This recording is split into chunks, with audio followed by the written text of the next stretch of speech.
छोड़ के न जाना, मर जाएगा दीवाना। आए हो इस दुनिया में हो, आए हो इस दुनिया में कुछ करके ही जाना। मुझे छोड़ के न जाना, मर जाएगा दीवाना। मुझे छोड़ के ना जाना, मर जाएगी दीवानी। मेरे दिल की धड़कन में हो,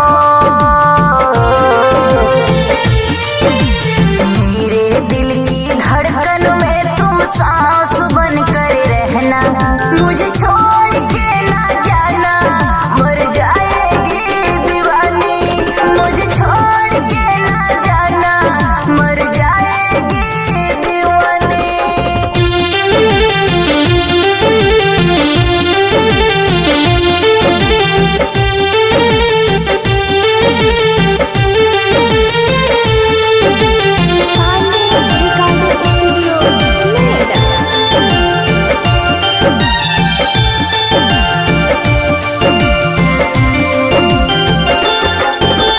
तुमने कहा था मरते दम तक साथ रहूंगा सजना।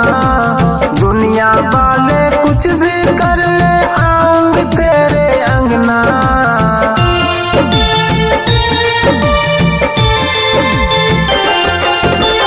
तुमने कहा था मरते दम तक साथ रहूंगा सजना।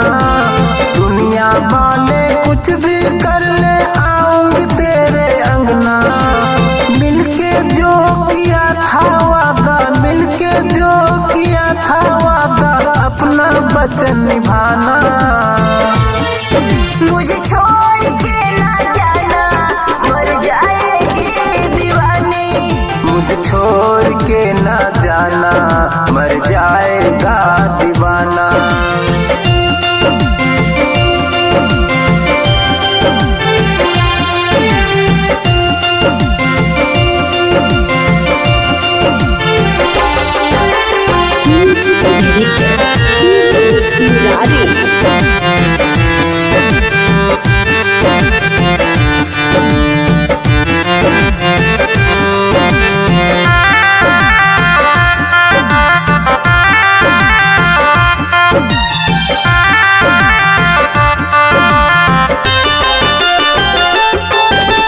तुमसे बिछड़ कर लगता है कि मुश्किल है अब जीना।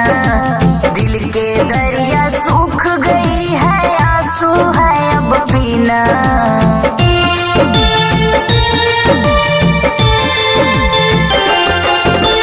तुमसे बिछड़ कर लगता है कि मुश्किल है अब जीना। दिल के दरिया सूख